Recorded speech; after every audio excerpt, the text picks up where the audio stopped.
Welcome to the next episode of Pajama Drama. Welcome back. Who did the dance? Tell me in the comments. Who did the dance with me? Raise your hand. Let's talk some trash about Dave Ramsey. Just kidding. If you guys have never been here before, I don't trash talk. Online. Okay, no, really. I think I'm a little feisty today. This video is sharing the top 3 ways I disagree with Dave Ramsey. There are many things that Dave Ramsey shares that I think are awesome and have personally helped me. But in these 3 ways, I don't follow Dave Ramsey. We got a snuggly guest. And now the gang's all here. What?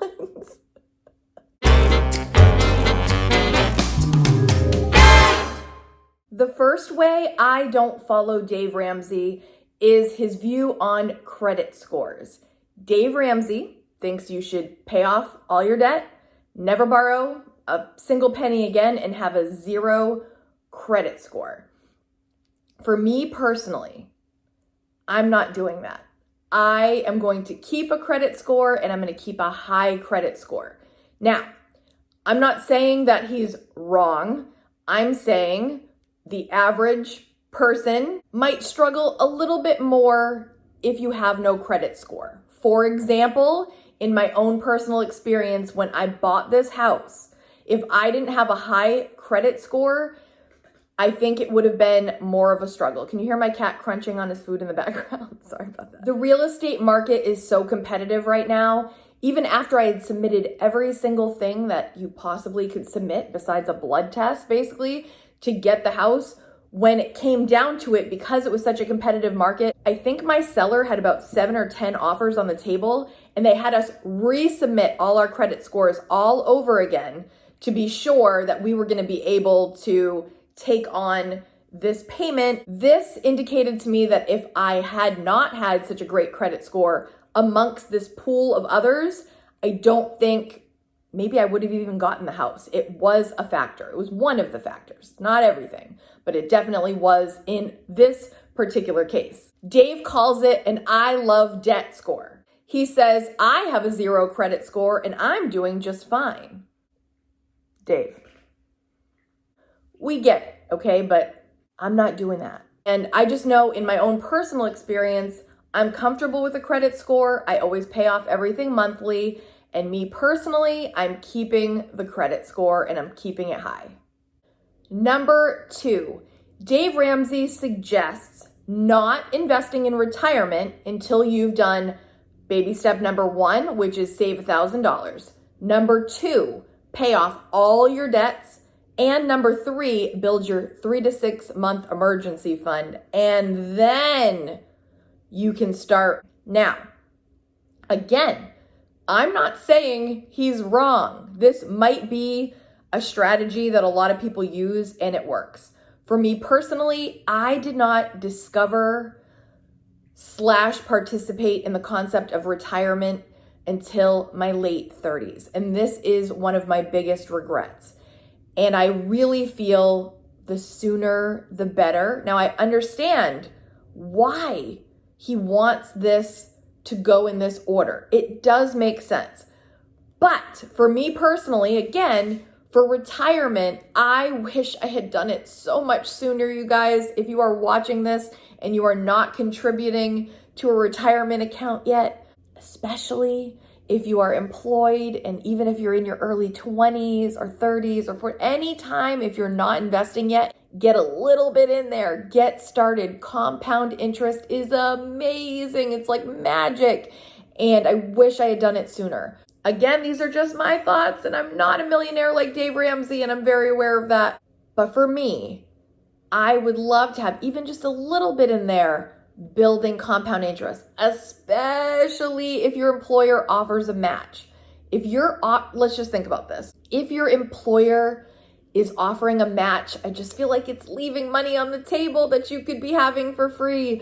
Again, me personally, I would want to have at least a little invested in retirement as soon and as much as I can, but I do see the extreme value of getting out of debt in building that emergency fund. I think it's very important, and I'm so glad that I was taught these baby steps a few years ago so that I could gather this information and put my own little spin on it. Of course, you've got to do what works best for you. But me personally, I would want to keep a little toe, a little pinky in the retirement option, especially if they have a match. Say they only match up to 3%. I would put that 3%.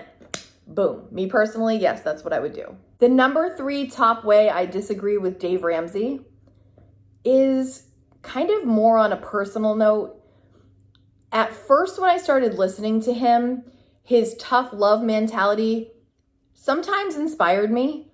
But after a little bit, when I was watching his show, he uses the word stupid and idiot very freely. And for me personally, when I'm trying to help people out, the reason you're here on my channel is you don't know this information, or you need some encouragement, or you need some inspiration. But that's just not the way I'm gonna talk to people, by calling you names. I take great pride, and my child's school actually takes great pride in teaching my son not to call people these words.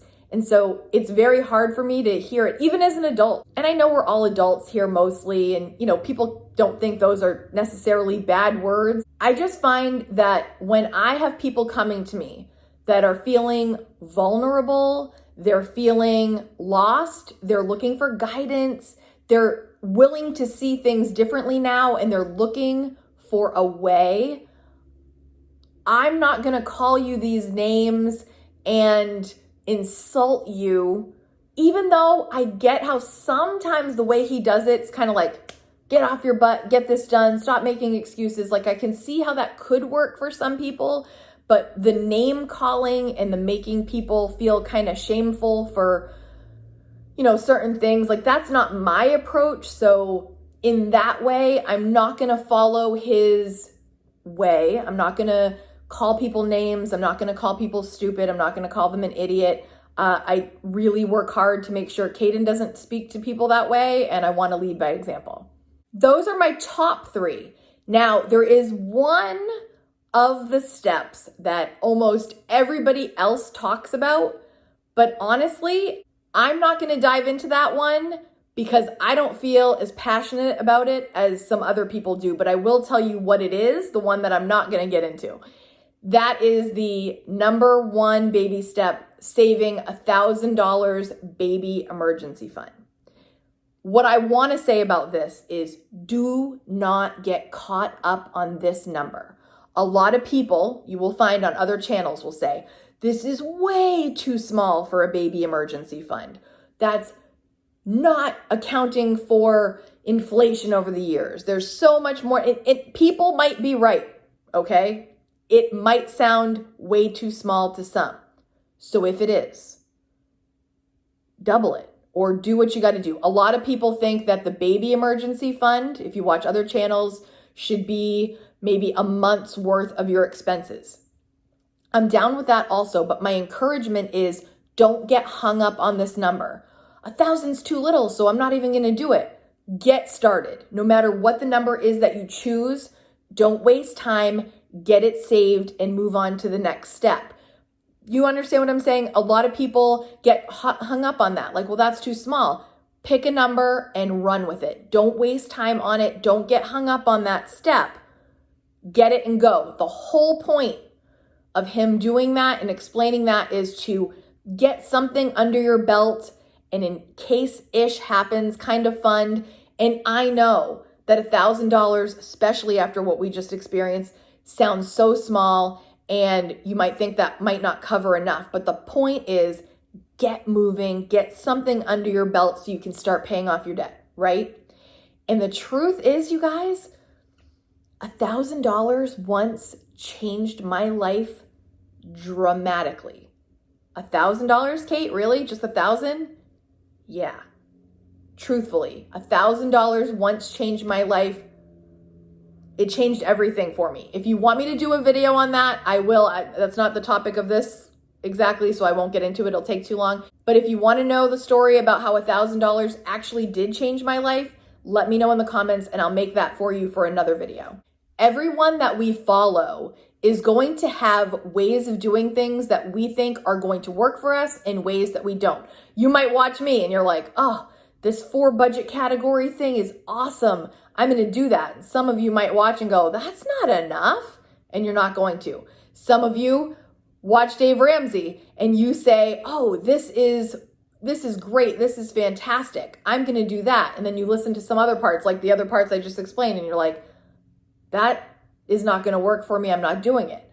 Overall, if I had not heard of Dave Ramsey's Total Money Makeover and listened to his audio version of the book, I might be in a different place. It was definitely a tool that I used to learn about how to save money, how to budget, and how to get into a better financial position. But that doesn't mean if you like Dave Ramsey that you have to follow every little single thing he does necessarily. Or if you can't stand Dave Ramsey, there still might be a couple little things you can pick that might make sense to you. And I encourage that with everybody. Every YouTuber you watch, every author you read, take what will work for you, get rid of the stuff that won't, take the stuff, do the remix, and make some magic happen, people.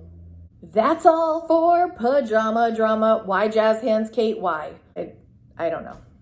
If you know anything about Dave Ramsey and you want to share in the comments something you disagree with, please leave it in the comments. Or if there's something that you think he does fantastically that you think has really been effective for you, please also leave that in the comments. Thank you so much for watching, you guys. See you in the next video. Wait, hit the like button if you like the video. Have you subscribed yet?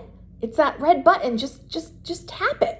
Just tap it, hit the bell so you're notified each time I upload, and I'll see you next time. Bye, guys.